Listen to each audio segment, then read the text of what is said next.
What's up, Wolfpack fans? The portal opens up on April 7th. That means we're less than 3 weeks away from NC State's roster starting to take shape for next year. As you'd hope, the staff is not scrambling. They've got a strategy. Wade's even said publicly that a plan is in place and they've been working on it since mid-season. But what is that plan and what are the goals going to be for next year's roster?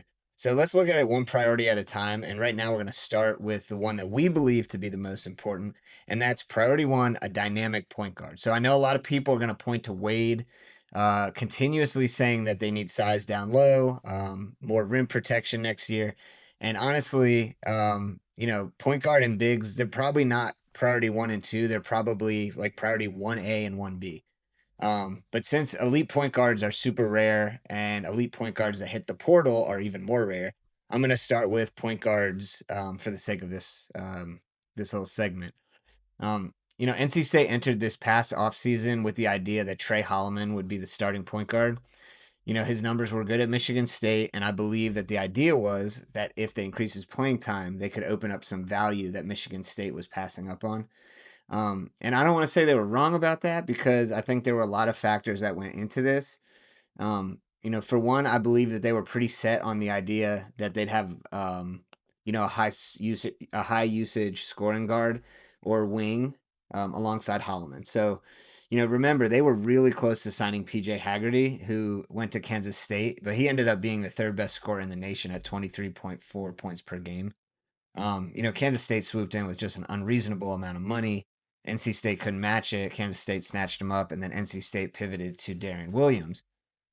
He had been in NBA workouts. They were able to land him, and he fit the mold fine because he was also a high usage guy. But maybe he was a little bit more of a distributor than he was a scorer.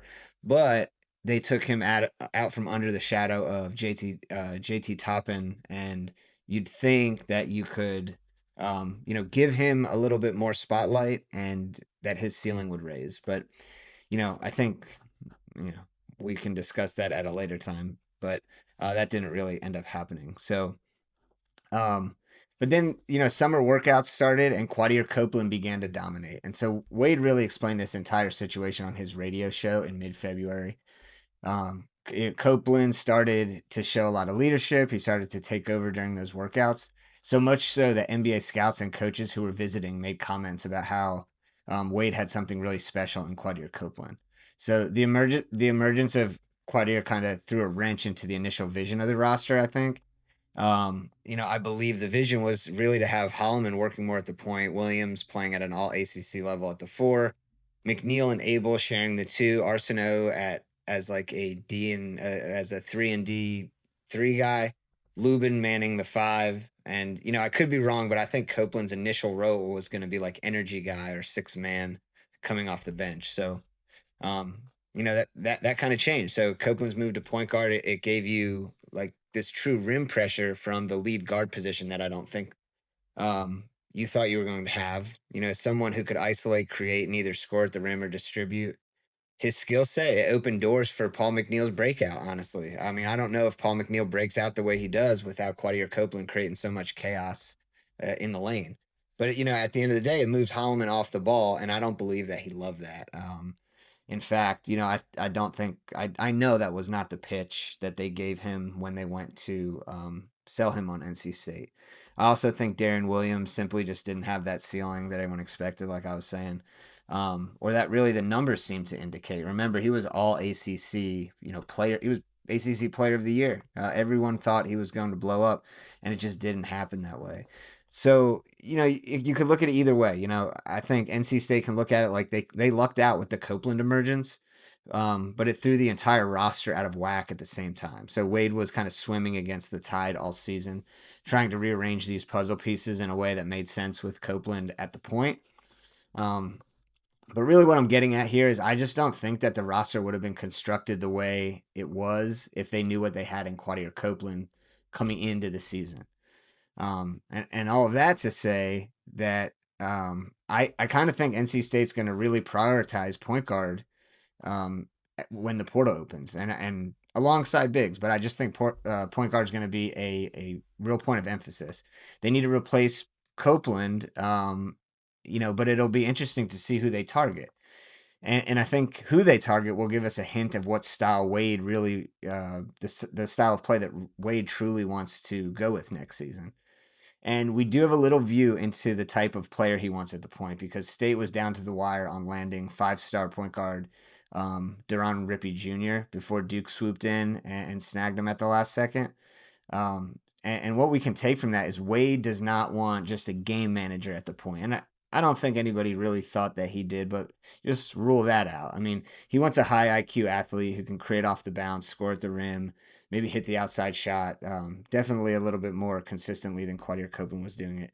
He really just wants like a bona fide playmaker at that position, but so does everybody else. And NC State's really they're gonna have to pay big here to get real talent at the point. Um, I don't think they want a Copeland clone. They probably want someone who has a lot of the same skill set, but a little bit better outside shot, minus the mental goofs that he was prone to at times this season. And does that player exist? It does, but there aren't a ton of those guys, and finding them in the portal is not easy or cheap. So obviously, to get the most out of what they want here, they're probably going to have to sacrifice something. So, are you sacrificing the skill attributes for size? Are you sacrificing size for some of the skill? It'll be interesting and something to keep our eye on when we start looking at point guards in the portal. Uh, you know, if you read our last piece about who will likely be back next year, who will likely be gone, um, Paul McNeil, we think he'll be back next year. We think that they're going to try to slot him at the two, but you'll see him at the two or the three next year, and him being much more comfortable as a shooter. I think that Wade's going to want the point guard position to again be a playmaking position, someone who can score off the bounce, create that rim pressure, and really make it a pick your poison situation for defenses. Um, you know, Paul McNeil has a ton of gravity on the wing. Is the defense going to stick with him, or are they going to have to come and help? And if they come and help, um, are you leaving this 3-point shooter open? That worked a lot for NC State this year, and it really wasn't until defenses started to play off of Copeland and keep their help, keeping the help from collapsing, um, which was ended up smothering McNeil, and he wasn't able to get off like he could have. So I think they're going to want to take the best parts of Copeland and try to find a point guard who maybe doesn't have some of his deficiencies. So who would fit this mold? So that's the big question that everyone has, and it's still too early. The portal is not even really open yet, but there are people declaring that they will enter the portal when it opens, and so we'll have more on this as the portal gets going. But if you want to look at a guy who we think fits Wade's system really well, you can look at Silas Demery Jr. The staff tried to bring him in last season. He was at Georgia. He ended up at UConn. He's a Raleigh native, so he played his first 2 years of high school ball at Millbrook. As a junior, he went and played in Charlotte at Liberty Heights before returning back to Raleigh to play for Combine Academy his senior year. So in 2022, actually, Demery Jr. took an official visit to NC State, and many top national recruiting analysts predicted he would commit to running with the Wolfpack. But to the shock of everybody, he ended up verbally committing to USC on October 7th of that year, eventually decommitted from the Trojans and committed to Georgia on April 24th. So after his time at UGA, he went to UConn. He played really well this year. He's getting about 30 minutes per game. And he's just very efficient and he's a good shooter. So will he enter the portal? I'm just going to say I doubt that he does. But he did have a late season injury, but he seems to be on his way back, and he's really cherished by Dan Hurley there. That said, he's a local guy, so if he does enter, he'd be great. I mean, albeit he'd be expensive.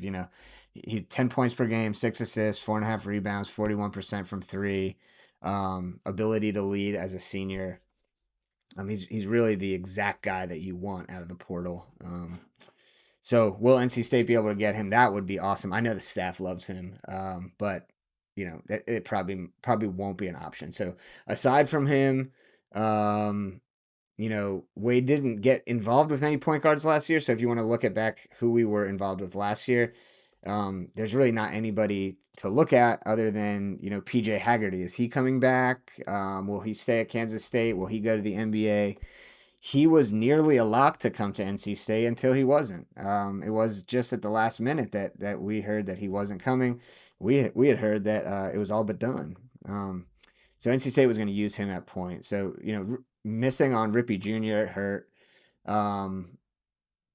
this year. But do you really want a freshman point guard leading your basketball team? And I think depends on who you ask. The narrative has always been that senior leadership at the point is best. But if you ask Virginia, they have Chance Mallory. Louisville has Michael Brown Jr. And look at Duke. I mean, Caden Boozer is slotting in for Foster. He went for 19 points, 5 assists, no turnovers, while filling in for Foster in the first game. So, speaking of that, if he emerges as a true leader at Duke and they make a run with him at the point, what does that mean for Deron Rippey? There's not a point guard role open next season. Could that open the door that was closed for the Wolfpack? Um, Maybe, but those are unlikely options. So you never say never. It's like the Wild West NIL era of college basketball. So never say never. But a more realistic option may be a guy like Chance Gladden from Boston University.